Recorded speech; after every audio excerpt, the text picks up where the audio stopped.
नमस्कार, मैं रवीश कुमार। पाकिस्तान ने भारत के जेट विमान मार गिराए हैं। ब्लूमबर्ग टीवी के सामने भारत के chief of defence staff general Anil Chauhan ने स्वीकार कर लिया है कि जेट विमान गिराए गए हैं। संख्या नहीं बताई उन्होंने। 6 विमान गिराए जाने की बात को पूरी तरह नकार दिया। कितने विमान गिराए गए इस सवाल को महत्वपूर्ण नहीं माना। उनके इंटरव्यू की व्याख्या होगी कि उन्होंने विमान गिराए जाने से ज्यादा इस पर क्यों जोर दिया कि गिराए जाने के बाद हमने अपनी कमियों को समझा, उसे ठीक किया और 2 दिन के बाद सारे जेट फिर से उड़ाए और पाकिस्तान के भीतर तक घुसकर मारा। तो उन 2 दिनों में क्या हुआ? जब गलतियों को समझा जा रहा था, ठीक किया जा रहा था, तब उन 2 दिनों में क्या क्या हो रहा था? हमारी वायुसेना क्या कर रही थी? इसका जवाब वायुसेना को कवर करने वाले दक्ष पत्रकार ही दे सकते हैं। कोई भी इस इंटरव्यू को ध्यान से सुन रहा होगा तो पूछना चाहेगा कि उन 2 दिनों में क्या हुआ? उस जेट विमान के गिराए जाने का तुरंत क्या असर पड़ा? किस तरह का खतरा दिखाई देने लगा? ब्लूमबर्ग टीवी के लिए इंटरव्यू करने वाली पत्रकार का नाम हसलिंदा अमीन है। हमारे पास कॉपीराइट नहीं है, इसलिए हम बातचीत का वीडियो नहीं दिखा सकते, लेकिन क्या बातचीत हुई है उसका अंश बता सकते हैं। अमीन पूछती हैं कि जनरल, एक सवाल का अभी भी जवाब नहीं आया है कि पाकिस्तान ने भारत का कोई जेट गिराया है या नहीं। क्या आप कंफर्म करेंगे? सीडीएस जनरल चौहान कहते हैं, मुझे लगता है महत्वपूर्ण बात यह नहीं कि जेट गिरा दिया गया, बल्कि यह है कि क्यों गिरा दिया गया। अमीन पूछती हैं कि पर क्या कोई जेट, कम से कम एक जेट गिराया गया था? सीडीएस जनरल चौहान कहते हैं, हाँ वो गिरे थे। अच्छी बात है कि हम यह समझ सके कि क्या टेक्निकल गलती हुई, हमने उसे ठीक किया और 2 दिन के बाद हमने अपने सारे जेट उड़ाए और लंबी दूरी को टारगेट बनाया। पत्रकार अमीन पूछती हैं, पाकिस्तान ने कहा है 6 विमानों को गिरा दिया है। सीडीएस जनरल चौहान कहते हैं, पूरी तरह से गलत है और यह महत्वपूर्ण नहीं। जो महत्वपूर्ण है वह यह कि क्यों गिरे और बाद में हमने क्या किया। भारत का जेट विमान गिराया गया, इसकी जानकारी विदेश की धरती से आ रही है, सिंगापुर से आ रही है। इसे लेकर तृणमूल कांग्रेस की सांसद और पूर्व पत्रकार सागरिका घोष ने भी सवाल पूछा है कि इस पर इंटरनेशनल मीडिया क्यों रिपोर्ट करना चाहिए। सबसे पहले भारत की संसद से, भारत के मीडिया से सूचना साझा की जानी चाहिए, लेकिन भारत के गोदी मीडिया ने तो इस सवाल पर चुप्पी ही साध ली, कभी पूछने की हिम्मत तक नहीं दिखाई। इस सवाल को लेकर रिपोर्टिंग विदेशी मीडिया में ही हो रही थी, तो उन्हें सवाल का जवाब मिल गया। भले पूरा ना मिला हो, लेकिन इस पर चुप्पी तो उन्हीं के कारण टूटी है। ब्लूमबर्ग के अलावा रक्षा प्रमुख जनरल अनिल चौहान ने रॉयटर्स को भी इंटरव्यू दिया है। रॉयटर्स को इंटरव्यू देते हुए सीडीएस जनरल चौहान ने कहा है कि 7 तारीख को शुरुआती फेज में कुछ नुकसान हुए, लेकिन गिनती वो मायने नहीं रखती। जरूरी यह था कि वो नुकसान क्यों हुआ और फिर हमने क्या किया। तो हमने टैक्टिक्स में सुधार किया और 7 और 8 मई को फिर से ऑपरेशन किया और 10 तारीख को बड़ी संख्या में अंदर घुसे, पाकिस्तान के एयर डिफेंस को पार किया और बिना किसी रोक टोक के गहरे स्ट्राइक किए। रॉयटर्स का जवाब ब्लूमबर्ग के जवाब से कुछ अलग है। अब सवाल है कि उन 2 दिनों में क्या हुआ? जब जेट गिरा तब क्या हुआ? इसका भी अलग से जवाब मांगा जाएगा। रक्षा विषयों के जानकार सुशांत सिंह ने एक्स पर लिखा है, सीडीएस के इंटरव्यू के अनुसार भारत की वायुसेना ने 2 दिनों तक उड़ान नहीं भरी। क्या वे रफाल की बात कर रहे हैं? यह क्लियर नहीं है। रॉयटर्स और ब्लूमबर्ग का इंटरव्यू का हिस्सा वायरल है, एक्स पर खूब शेयर किया जा रहा है। रक्षा प्रमुख सिंगापुर में यह इंटरव्यू दे रहे हैं, शंगरीला डायलॉग में बोलने के लिए गए हैं। रक्षा मामलों को कवर करने वाले खांटी पत्रकार इस पर टिप्पणी कर रहे हैं। खांटी शब्द का इस्तेमाल हमने इसलिए किया क्योंकि इन्हें पता होता है कि ऐसे कबूलनामे का क्या मतलब होता है। द हिंदू की पत्रकार सुहासिनी हैदर ने एक्स पर लिखा है कि सीडीएस कहते हैं कि सेना के लिए यह देखना महत्वपूर्ण था क्यों भारत का जेट गिरा है। सरकार के लिए अब जरूरी हो जाता है कि वह ज्यादा सूचनाओं को साझा करे और ट्रोल के लिए जरूरी हो जाता है कि इसकी रिपोर्टिंग करने वाले पत्रकारों को टारगेट करना बंद करे।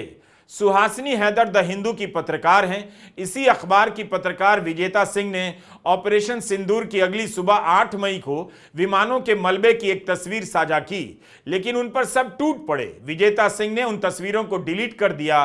ट्रोल विजेता सिंह पर इस तरह से टूट पड़े कि बहुत सारे पत्रकार इस खबर से पीछे हट गए। यहां तक कि द हिंदू अखबार ने खेद जता दिया और रिपोर्ट ही डिलीट कर डाली। द हिंदू ने लिखा कि ऑपरेशन सिंदूर में शामिल भारतीय विमान के बारे में हमने अपना पहला पोस्ट डिलीट कर दिया है। भारत की तरफ से इसकी कोई आधिकारिक सूचना नहीं दी गई है, इसलिए हमने अपने प्लेटफॉर्म से हटा दिया। हमें अफसोस है कि पाठकों को इसे लेकर भ्रम हुआ होगा। हिंदू ने एक तरह से माफी मांग ली। अपनी रिपोर्टर की रिपोर्ट से पीछे हट गया अखबार। कितना टफ है इस समय में रिपोर्टर होना। जब विजेता सिंह को ट्रोल किया गया तब उन पत्रकारों ने भी कुछ नहीं कहा जो उनका इंटरव्यू करके अपने चैनल का टाइम भरते हैं। अब जब चीफ ऑफ डिफेंस स्टाफ ने स्वीकार कर लिया है कि जेट विमान गिरा है, तब हिंदू अखबार क्या करेगा? क्या सही खबर के लिए माफी मांगने पर माफी मांगेगा? यह भी एक रिकॉर्ड होगा, सही खबर छाप कर भी माफी मांगने का रिकॉर्ड। हम एक बार फिर से बता दें कि भारत का कितना जेट विमान गिरा है, इस बारे में सीडीएस जनरल अनिल चौहान ने कुछ नहीं कहा। बल्कि जब पूछा गया कि पाकिस्तान का दावा है कि भारत के 6 विमानों को गिराया गया, तो उन्होंने इसे पूरी तरह गलत बताया। यानी 6 विमान गिराए जाने की बात नकार दी, लेकिन नंबर महत्वपूर्ण नहीं है, रॉयटर्स को कहते हैं। तो क्या यह माना जाए कि उन्होंने संख्या के बारे में अभी भी निश्चित तौर पर या अंतिम तौर पर कुछ नहीं कहा? नंबर महत्वपूर्ण नहीं हो सकता है, लेकिन नंबर तो हो सकता है, 1, 2 या 3 या कुछ भी। उसे महत्वपूर्ण ना माना जाए, लेकिन विमान की संख्या बतानी तो चाहिए। उन्होंने नंबर क्यों नहीं बताया? संख्या को लेकर भी ऑपरेशन सिंदूर के बाद से सवाल उठ रहे हैं। सीडीएस जनरल चौहान ने यह नहीं कहा कि 6 विमान गिरे हैं, इसे तो उन्होंने पूरी तरह गलत बता दिया। क्या उन्होंने एक जेट विमान के गिराए जाने को स्वीकार किया? यह भी साफ नहीं। केवल इतना कहा कि जेट गिरा है, कितना गिरा है पता नहीं। यह सवाल इसलिए कर रहा हूं कि 30 मई को पत्रकार आदेश रावल के पॉडकास्ट में बीजेपी के सांसद सुब्रमण्यम स्वामी ने कह दिया 5 फाइटर प्लेन गिराए गए। उनसे पूछा गया, नेता प्रतिपक्ष राहुल गांधी ने कहा है कि हमारे विमान गिरे हैं, इस पर आप क्या कहेंगे? जवाब में स्वामी कहते हैं 5 विमान गिरे हैं। चीन के विमान के इस्तेमाल से पाकिस्तान ने भारत के विमान गिराए हैं। वे चीन के विमान की तारीफ करते हैं। रफाल को लेकर भी स्वामी कहते हैं हमारे देश के लिए पर्याप्त नहीं, उसमें भ्रष्टाचार हुआ, अलग बात है, प्रधानमंत्री मोदी के रहते उस पर जांच नहीं हो सकती। लेकिन सीडीएस जनरल चौहान ने स्वीकार तो कर लिया कि विमान गिरा है। कितना विमान गिरा है यह साफ नहीं, कौन सा विमान गिरा है यह भी साफ नहीं। वायुसेना के प्रमुख ने एक भी प्रोजेक्ट के समय पर पूरे नहीं होने का बयान यूं ही नहीं दिया होगा। कुछ तो है जो धीरे धीरे छनकर बाहर आ रहा है, कुछ इधर से कुछ उधर से निकल रहा है। खैर, स्वामी के पहले तेलंगाना के मुख्यमंत्री रेवंत रेड्डी ने रफाल विमान का नाम लेकर सवाल उठा दिया था, लेकिन मीडिया इस खबर को हाथ लगाने से बचता रहा। उनका बयान जरूर छपा होगा, लेकिन किसी ने भी उनकी बात को लेकर तूल नहीं दी। इस संबंध में राहुल गांधी ने पहली बार 17 मई को ट्वीट किया।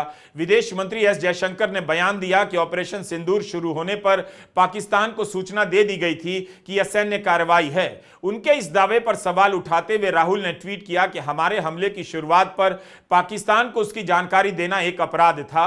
विदेश मंत्री ने सार्वजनिक रूप से यह माना है कि भारत सरकार ने ऐसा किया। राहुल ने सवाल करते हुए पूछा कि इसकी अनुमति किसने दी, इस वजह से वायुसेना को कितने विमानों का नुकसान हुआ। बाद में जयशंकर ने इसका खंडन किया और कहा कि सूचना हमले के आधे घंटे बाद दी गई, लेकिन कौन सा विमान गिरा, कितने विमान गिरे, इसका जवाब नहीं आया। चर्चा रफाल को लेकर हो रही है। विमान गिराए जाने की चर्चाएं और खबरें जब तब यहां वहां से आ जा रही हैं। ब्लूमबर्ग की पत्रकार हसलिंदा अमीन ने रफाल का नाम लेकर सवाल नहीं पूछा, जेट का लेकर पूछा तो जेट को लेकर ही जवाब आया। इसके लिए उनके बयान पर हंगामा तो है, लेकिन अभी बहुत कुछ साफ होना बाकी है। जिस तरह से सीडीएस जनरल चौहान ने साफ साफ कहा कि 6 विमान गिराए जाने की बात पूरी तरह गलत है, अगर रफाल को लेकर सवाल पूछा जाता तब पता चलता कि वे रफाल के गिराए जाने की बात स्वीकार करते हैं या नहीं। पश्चिम मीडिया की इस खबर में दिलचस्पी रफाल के कारण लग रही थी। वह इसकी तुलना चीन के विमान की क्षमता से कर रहा था। अगर रफाल नहीं होता तो क्या पश्चिम का मीडिया इसकी रिपोर्टिंग में इतनी दिलचस्पी लेता? यह भी एक सवाल है। उसने अपने विश्लेषणों में लिखना शुरू कर दिया, भारत और पाकिस्तान के बीच चल रहा टकराव अमेरिका और चीन के बीच होने वाले टकराव का परीक्षण जैसा है। इसे 2 परमाणु देशों के बीच अब तक के सबसे गंभीर वायु टकराव के रूप में देखा जा रहा है। पश्चिमी मीडिया ने लिखना शुरू कर दिया कि दुनिया भर के विदेश मामलों के जानकार इस बात को मान रहे हैं कि एक समय आएगा जब अमेरिका और चीन ताइवान के मुद्दे पर एक दूसरे के आमने सामने हो सकते हैं। भारत और पाकिस्तान के टकराव ने चीन की रक्षा प्रणाली और तकनीक को अमेरिका के सामने उजागर कर दिया है। ब्लूमबर्ग के इस इंटरव्यू के बाद कांग्रेस महासचिव की प्रतिक्रिया भी ध्यान से देखनी चाहिए। उन्होंने सीधे सीधे जांच की बात नहीं की, बल्कि एक पुरानी घटना और रिपोर्ट का हवाला दिया। आप गौर से समझिए कि इस मामले में विपक्ष और सरकार किस भाषा में बात कर रहे हैं और किस बात पर चुप हो जा रहे हैं। जयराम रमेश लिखते हैं कि 29 जुलाई 1999 को करगिल युद्ध समाप्त होने के महज 3 दिन बाद वाजपेयी सरकार ने देश के सामरिक मामलों के विशेषज्ञ के सुब्रमण्यम की अध्यक्षता में करगिल समीक्षा समिति गठित की, जिनके पुत्र आज भारत के विदेश मंत्री हैं। इस समिति ने 5 महीने बाद अपनी विस्तृत रिपोर्ट सौंपी। यह रिपोर्ट, जिसका शीर्षक था फ्रॉम सरप्राइज टू रेकनिंग, इस रिपोर्ट को आवश्यक संशोधनों के बाद 23 फरवरी 2000 को संसद के दोनों सदनों के पटल पर रखी गई थी। क्या मोदी सरकार अब सिंगापुर में चीफ ऑफ डिफेंस स्टाफ द्वारा किए गए खुलासे के मद्देनजर वैसा ही कोई कदम उठाएगी? सवाल तो सही है कि अब जब रक्षा प्रमुख ने स्वीकार कर लिया कि जेट गिरा है और गलतियों को ठीक कर 2 दिन बाद पूरी ताकत से हमला किया गया, तो इसका जवाब आना चाहिए कौन सा जेट गिरा, जब कमियों को ठीक किया गया उन 2 दिनों में क्या हुआ, जेट विमान कौन सा था। अब यह सवाल फिर से सक्रिय रूप से पूछा जाना चाहिए। हम ये बात इसलिए कह रहे हैं कि ऑपरेशन सिंदूर के बाद से दुनिया भर के अखबारों में विमान गिराने और रफाल गिराने की बात को लेकर कई सारे खबरें छपी। सवालों में रफाल का नाम ही आया। 29 मई को द वायर में भी खबर छपी कि रफाल कंपनी यह जानना चाहती है कि ऑपरेशन सिंदूर में रफाल विमानों के साथ क्या हुआ। फ्रांस के रक्षा मंत्रालय के प्रवक्ता ने एक प्रेस कॉन्फ्रेंस में कहा है कि अभी तक परिस्थिति साफ नहीं हुई है और फ्रांस अलग अलग बयानों को समझने का प्रयास कर रहा है। प्रवक्ता ने कहा कि हमारे लिए रफाल का मामला सबसे जरूरी है। हम समझना चाहते हैं क्या हुआ है और इसलिए हम अपने भारतीय पार्टनर से संपर्क बनाए हुए हैं। प्रवक्ता ने कहा कि रफाल 20 साल से काम में लिया जा रहा है। अगर ऑपरेशन सिंदूर के दौरान कोई विमान गिरा है तो यह पहली बार होगा कि विमान गिरा है। यह बहुत बड़ा सवाल है। क्या भारत का कोई लड़ाकू विमान मार गिराया गया और यह विमान रफाल था? यह एक ऐसा सवाल है जिसका जवाब किश्तों में आता जा रहा है। पहले कहा गया समय आने पर बताएंगे, फिर कहा गया युद्ध में नुकसान हो जाता है, उसके बाद कहा गया हमारे सभी पायलट सुरक्षित वापस आ गए हैं। 8 मई को विदेश सचिव विक्रम मिस्री ने कहा समय आने पर आपके साथ आधिकारिक सूचना साझा की जाएगी। उसके बाद 11 मई की शाम को सेना की प्रेस कॉन्फ्रेंस होती है, जिसमें द हिंदू के ही पत्रकार Dinakar Peri air marshal A K Bharti से सवाल पूछ देते हैं। क्या हमारी सेना को हुई क्षति के बारे में कोई जानकारी दे सकते हैं? हमारा कितना नुकसान हुआ है? क्योंकि अंतर्राष्ट्रीय मीडिया में हमारे नुकसान के बारे में काफी कुछ छप रहा है। रफाल के बारे में भी पाकिस्तान दावा कर रहा है रफाल गिराया गया।